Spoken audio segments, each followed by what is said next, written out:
أعوذ بالله من الشيطان الرجيم. بسم الله الرحمن الرحيم.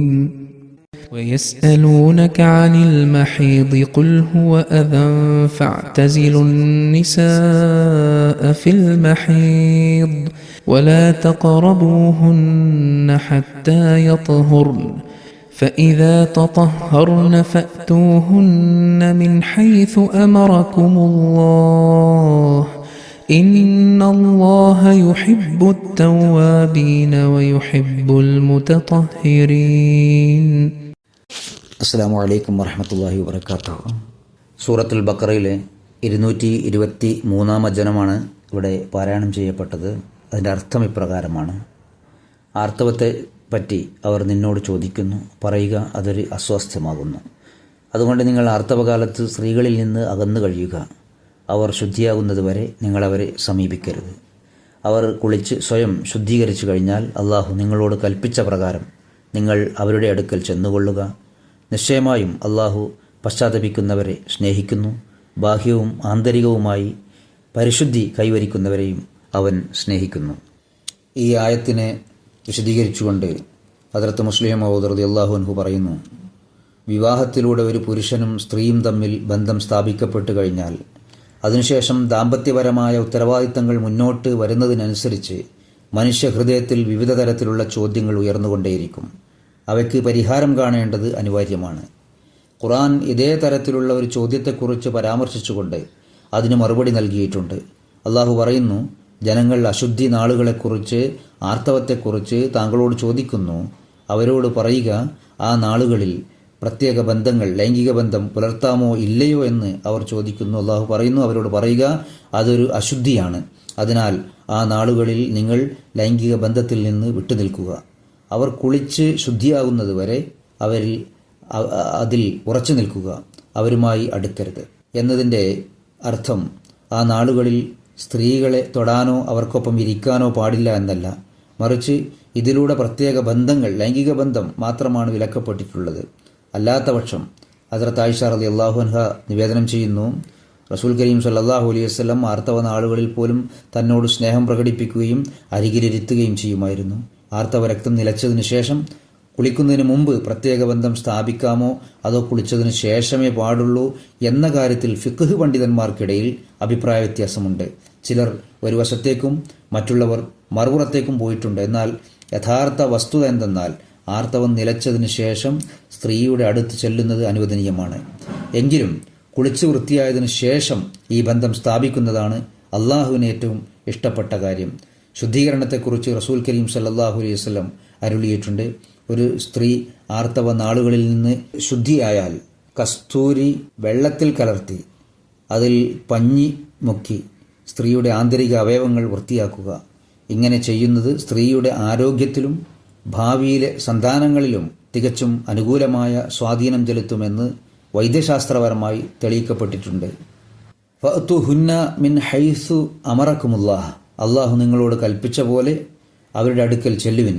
ഇവിടെ ഹൈസു എന്നാൽ സ്ഥലത്തെയാണ് ഉദ്ദേശിക്കുന്നത്. അതായത് അള്ളാഹു കൽപ്പിച്ച ആ സ്ഥാനത്തു നിന്നും ആ വഴിയിലൂടെയും സ്ത്രീകളെ സമീപിക്കുക. ഈ കാര്യത്തിൽ അള്ളാഹു ഒരു നിയമം നിശ്ചയിച്ചിട്ടുണ്ടെന്ന് ഇതിൽ നിന്നും വ്യക്തമാകുന്നു. അതുപോലെ തന്നെയാണ് അടുത്ത വാക്യവും, ഫൽ ആന ബാഷിറൂഹുന്ന വബ്തഗൂ മാ കതബല്ലാഹു ലക്കും, ഇനി മുതൽ നിങ്ങൾ അവരുമായി ശാരീരിക ബന്ധത്തിൽ ഏർപ്പെടുകയും അള്ളാഹു നിങ്ങൾക്ക് നിശ്ചയിച്ചിട്ടുള്ളത് തേടുകയും ചെയ്യുവിൻ. അതായത് അള്ളാഹു സന്താനോൽപാദനത്തിനായി നിശ്ചയിച്ചിട്ടുള്ള സ്വാഭാവികമായ ആ മാർഗത്തിലൂടെ പ്രവർത്തിക്കുക. അള്ളാഹു നിങ്ങൾക്ക് വേണ്ടി നിശ്ചയിച്ചിട്ടുള്ള സന്താനങ്ങളെ അന്വേഷിക്കുക. ചുരുക്കത്തിൽ സന്താനങ്ങൾ ജനിക്കുന്ന തരത്തിലുള്ള ബന്ധം മാത്രമേ സ്ത്രീകളുമായി പുലർത്താവൂ. പ്രകൃതി വിരുദ്ധമായ യാതൊരു മാർഗവും സ്വീകരിക്കരുത്. യുഹിബ്ബു തവ്വാബീൻ, പശ്ചാത്തപിക്കുന്നവരെ അള്ളാഹു സ്നേഹിക്കുന്നു. ഇതിലൂടെ അള്ളാഹു ഒരു കാര്യം ഓർമ്മിപ്പിക്കുന്നു: നിങ്ങളിൽ നിന്ന് എപ്പോഴെങ്കിലും എന്തെങ്കിലും തെറ്റ് സംഭവിച്ചു പോയാൽ ഉടൻ തന്നെ നിങ്ങളുടെ ഹൃദയത്തിൽ ആ തെറ്റിനെക്കുറിച്ച് ഖേദമുണ്ടാകണം. അതിൽ നിന്നും അള്ളാഹുവിലേക്ക് പശ്ചാത്തപിച്ച് മടങ്ങണം. കാരണം പശ്ചാത്തപിക്കുന്നവരെ അള്ളാഹു സ്നേഹിക്കുന്നു. രണ്ടാമതായി തവ്വാബ് എന്ന് പറയുന്നത് ആവർത്തിച്ച് അള്ളാഹുവിൻ്റെ സന്നിധിയിലേക്ക് മടങ്ങുകയും അവനോട് നിരന്തരം പ്രാർത്ഥിക്കുകയും ചെയ്യുന്ന വ്യക്തിയെയാണ്. ഈ അർത്ഥത്തിൽ യുഹിബ്ബു തവ്വാബീൻ എന്നാൽ നമ്മുടെ എല്ലാ കാര്യങ്ങളും പ്രാർത്ഥനകളുമായി ബന്ധപ്പെട്ടിരിക്കുന്നു എന്ന് വിശ്വസിക്കുന്നവരെയാണ് ഉദ്ദേശിക്കുന്നത്. അവർ ഓരോ ചുവടിലും അള്ളാഹുവിലേക്ക് തിരിയുകയും അവനോട് സഹായം തേടുകയും ചെയ്യുന്നു. ഒടുവിൽ അവർ അള്ളാഹുവിൻ്റെ സ്നേഹം നേടിയെടുക്കുന്നതിൽ വിജയിക്കുന്നു. ചുരുക്കത്തിൽ തെറ്റുകളെ ഓർത്ത് ഖേദിക്കുന്നതും പശ്ചാത്തപിക്കുന്നതും ഒപ്പം ഓരോ പ്രതിസന്ധി ഘട്ടത്തിലും അള്ളാഹുവിലേക്ക് മടങ്ങുന്നതുമായ ഈ രണ്ട് കാര്യങ്ങൾ മനുഷ്യന് മുന്നിൽ അള്ളാഹുവിൻ്റെ സ്നേഹത്തിൻ്റെ വാതിലുകൾ തുറക്കുന്നു. ഇതേപോലെ തന്നെ അൽ മുതത്വഹിരീൻ ശുദ്ധി പാലിക്കുന്നവർ എന്ന പദത്തിലൂടെ രണ്ട് കാര്യങ്ങളിലേക്കാണ് ശ്രദ്ധ ക്ഷണിച്ചിരിക്കുന്നത്. ഒന്നാമതായി അള്ളാഹു ശുചിത്വമുള്ളവരെ സ്നേഹിക്കുന്നു എന്ന കാര്യത്തിലേക്ക്. വാസ്തവത്തിൽ മനുഷ്യ സഹജമായ താൽപ്പര്യങ്ങളിൽ വളരെ പ്രധാനപ്പെട്ട ഒന്നാണ് ശുചിത്വം എന്നത്. ശരീരം വൃത്തിയായി സൂക്ഷിക്കുക, വായ വൃത്തിയായി സൂക്ഷിക്കുക, വസ്ത്രങ്ങൾ വെടിപ്പായി സൂക്ഷിക്കുക, കൂടാതെ ഘ്രാണശക്തിക്ക് മൂക്കിന് അലോസരമുണ്ടാക്കാത്തതും മറിച്ച് മനസ്സിന് സന്തോഷം നൽകുന്നതുമായ വസ്തുക്കൾ ഉപയോഗിക്കുക എന്നിവയെല്ലാം ഇതിൽ ഉൾപ്പെടുന്നു. അള്ളാഹു സ്വയം പരിശുദ്ധനാണെന്നും അവൻ പരിശുദ്ധിയുള്ളവരെ ഇഷ്ടപ്പെടുന്നുവെന്നും പ്രവാചകൻ പഠിപ്പിച്ചു. അതുകൊണ്ട് തന്നെ അവിടുന്ന് പലപ്പോഴും കുളിക്കാറുണ്ടായിരുന്നു, ഗുസ്ൽ ചെയ്യാറുണ്ടായിരുന്നു. മാത്രമല്ല പല കാര്യങ്ങളോടൊപ്പം കുളി നിർബന്ധമാക്കുകയും ചെയ്തു. മനുഷ്യൻ സ്വന്തം വീട്ടുജോലികളിൽ മുഴുകുന്നത് കാരണം ശുചിത്വ കാര്യങ്ങളിൽ മടി കാണിക്കാൻ സാധ്യതയുള്ളതിനാൽ അള്ളാഹുവിൻ്റെ കൽപ്പനപ്രകാരം ദമ്പതികൾ തമ്മിലുള്ള ശാരീരിക ബന്ധത്തിന് ശേഷം കുളിക്കുന്നത് അവിടുന്ന് നിർബന്ധമാക്കി. അതുപോലെ 5 നേരത്തെ നമസ്കാരങ്ങൾക്ക് മുൻപായി സാധാരണയായി പൊടിയും അഴുക്കും പുരളാൻ സാധ്യതയുള്ള ശരീരഭാഗങ്ങൾ വുളു എടുക്കുമ്പോൾ കഴുകാൻ അവിടുന്ന് കൽപ്പിച്ചു. മറ്റുള്ളവരോടും ഇത് പിന്തുടരാൻ ആവശ്യപ്പെട്ടു. വസ്ത്രങ്ങൾ വൃത്തിയായി സൂക്ഷിക്കുന്നത് പ്രവാചകൻ ഇഷ്ടപ്പെട്ടു. വെള്ളിയാഴ്ച ദിവസങ്ങളിൽ അലക്കി വൃത്തിയാക്കിയ വസ്ത്രങ്ങൾ ധരിച്ചു വരാൻ അവിടുന്ന് കൽപ്പിക്കുകയും ചെയ്തു. സുഗന്ധം ഉപയോഗിക്കുന്നത് അവിടുന്ന് ഏറെ ഇഷ്ടപ്പെട്ടിരുന്നു. ആളുകൾ ഒരുമിച്ച് കൂടുന്ന സദസ്സുകളിൽ സുഗന്ധം പുരട്ടുന്നത് ഇഷ്ടപ്പെട്ടതിന് കാരണം അത്തരം സദസ്സുകളിൽ പലതരത്തിലുള്ള ആളുകൾ ഒത്തുകൂടാറുണ്ട്. അവിടെ വിയർപ്പുനാറ്റവും പകർച്ചവ്യാധികളും പടരാൻ സാധ്യതയുള്ളതിനാൽ അവിടുന്ന് അത്തരം സ്ഥലങ്ങളിൽ സുഗന്ധദ്രവ്യങ്ങൾ പുകയ്ക്കാനും ആ സ്ഥലങ്ങൾ വൃത്തിയായി സൂക്ഷിക്കാനും കൽപ്പിച്ചു. ദുർഗന്ധമുള്ള വസ്തുക്കൾ ഉപയോഗിക്കുന്നതിൽ നിന്ന് അവിടുന്ന് വിലക്കുകയും ചെയ്തു. മറ്റുള്ളവർ ദുർഗന്ധമുള്ള സാധനങ്ങൾ കഴിച്ച് പൊതു സമ്മേളനങ്ങളിൽ വരുന്നതിനെയും അദ്ദേഹം വിലക്കിയിരുന്നു. ചുരുക്കത്തിൽ ശരീരശുദ്ധി, വസ്ത്രത്തിൻ്റെ വെടിപ്പ്, മൂക്കിൻ്റെ വികാരം അതായത് മണം എന്നിവയിൽ പൂർണ്ണമായ ശ്രദ്ധ പുലർത്തുക. മറ്റുള്ളവരോടും അങ്ങനെ ചെയ്യാൻ കൽപ്പിക്കുക. അതേസമയം ശരീരത്തിൻ്റെ ശുദ്ധിയിൽ മാത്രം മുഴുകി ആത്മാവിൻ്റെ ശുദ്ധിയെക്കുറിച്ച് ചിന്തയില്ലാതാകരുതെന്ന് അദ്ദേഹം തീർച്ചയായും ഓർമ്മിപ്പിക്കുന്നു. വസ്ത്രത്തിൻ്റെ വെടിപ്പിൽ മാത്രം അമിതമായി ശ്രദ്ധ കേന്ദ്രീകരിച്ച് രാജ്യത്തെയും ജനങ്ങളെയും സേവിക്കുന്നതിൽ നിന്ന് നിങ്ങൾ വഞ്ചിതരാകരുത്. ഒപ്പം ദരിദ്രരായ ആളുകളുടെ കൂട്ടുകെട്ട് ഒഴിവാക്കാൻ തുടങ്ങുകയും അരുത്. ഭക്ഷണകാര്യങ്ങളിൽ അത്യാവശ്യമായ പോഷകാഹാരങ്ങൾ ഉപേക്ഷിക്കുന്ന തരത്തിൽ അമിതമായ ജാഗ്രത പുലർത്തരുത്. അതെ, സദസ്സിലുള്ളവർക്ക് ബുദ്ധിമുട്ടുണ്ടാകാതിരിക്കാൻ ശ്രദ്ധിക്കുക. അങ്ങനെ നിങ്ങൾ നല്ലൊരു പൗരനായി മാറുക. ആളുകൾ നിങ്ങളുടെ സാന്നിധ്യം ഇഷ്ടപ്പെടാത്ത ഒന്നായി കാണരുത്, മറിച്ച് അവർ അത് ഇഷ്ടപ്പെടുകയും അതിനായി ആഗ്രഹിക്കുകയും വേണം. ചില ആളുകൾ പറയാറുണ്ട്, ശുദ്ധിയും സുഗന്ധവും ശരീരത്തെ ശുദ്ധീകരിക്കും എങ്കിലും ഹൃദയത്തെ അശുദ്ധമാക്കുമെന്ന്, അതായത് അഹങ്കാരമുണ്ടാക്കുമെന്ന്. എന്നാൽ ഇസ്ലാം പ്രഖ്യാപിച്ചത് തീർച്ചയായും അള്ളാഹു ശുദ്ധി പാലിക്കുന്നവരെ ഇഷ്ടപ്പെടുന്നു എന്നാണ്.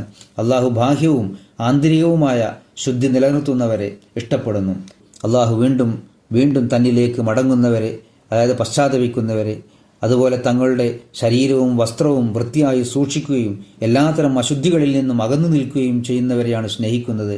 ഈ അർത്ഥത്തിലാണ് യുഹിബ്ബുൽ മുതത്വഹിരീൻ, പരിശുദ്ധി കൈവരിക്കുന്നവരെ അവൻ സ്നേഹിക്കുന്നു എന്ന് പറഞ്ഞ് അള്ളാഹു ഇതിലേക്ക് ശ്രദ്ധ ക്ഷണിക്കുന്നത്. സ്ത്രീകൾ ശുദ്ധി വരുത്തിക്കഴിഞ്ഞതിന് ശേഷം മാത്രമേ അവരുമായി ശാരീരിക ബന്ധത്തിൽ ഏർപ്പെടാവൂ. അതിനു മുമ്പ് അവരെ സമീപിക്കുന്നത് യുഹിബ്ബുൽ മുതത്വഹിരീൻ എന്നതിന് വിരുദ്ധമാണ്. മുതഹർ എന്നതിൻ്റെ രണ്ടാമത്തെ അർത്ഥം കഠിനാധ്വാനത്തിലൂടെ പരിശുദ്ധി കൈവരിക്കുന്നവർ എന്നാണ്. ഈ വീക്ഷണപ്രകാരം യുഹിബ്ബുൽ മുതത്വഹിരീൻ എന്നതിലൂടെ സൂചിപ്പിക്കുന്നത് ദൈവവുമായി സാദൃശ്യം പുലർത്താൻ, അതായത് ദിവ്യ ഗുണങ്ങൾ ഉൾക്കൊള്ളാൻ ശ്രമിക്കുന്നവരെ അള്ളാഹു സ്നേഹിക്കുന്നു എന്നാണ്. അതുകൊണ്ട് വിശുദ്ധ ഖുർആൻ വിവരിച്ചിട്ടുള്ള അള്ളാഹുവിൻ്റെ ഗുണങ്ങളെ അനുകരിക്കാൻ നിങ്ങൾ ശ്രമിക്കുക. നിങ്ങൾക്കൊരിക്കലും ഹയ്യ് ജീവനുള്ളവൻ ജീവൻ നൽകുന്നവൻ ആകാൻ കഴിയില്ല. എങ്കിലും ഒരു രോഗിയെ ചികിത്സിച്ച് നിങ്ങൾക്ക് ആ ഗുണത്തെ അനുകരിക്കാം. നിങ്ങൾക്ക് മുമീത്ത് മരിപ്പിക്കുന്നവൻ, അന്ത്യം കുറിക്കുന്നവൻ ആകാൻ കഴിയില്ല. എങ്കിലും തിന്മകളെ ഇല്ലായ്മ ചെയ്തുകൊണ്ട് നിങ്ങൾക്ക് ആ ഗുണത്തെ അനുകരിക്കാം. നിങ്ങൾക്ക് ഖാലിഖ് സൃഷ്ടാവാകാൻ കഴിയില്ല. എങ്കിലും നല്ലൊരു സന്തതിക്ക് ജന്മം നൽകിക്കൊണ്ട് നിങ്ങൾക്ക് ആ ഗുണത്തെ അനുകരിക്കാം. അതുകൊണ്ട് അള്ളാഹു അരുളി ചെയ്തു, നിങ്ങൾക്ക് എൻ്റെ സ്നേഹം വേണമെങ്കിൽ എന്നെ അനുകരിക്കാൻ തുടങ്ങുക, എൻ്റെ ഗുണങ്ങൾ നിങ്ങളിൽ വളർത്തിയെടുക്കുക. അതിൻ്റെ ഫലമായി ഞാൻ നിങ്ങളെ സ്നേഹിക്കാൻ തുടങ്ങും. അല്ലാഹുമ്മ സ്വല്ലി അലാ മുഹമ്മദിൻ വ അലാ ആലി മുഹമ്മദിൻ വബാരിക് വസല്ലിം ഇന്നക ഹമീദും മജീദ്.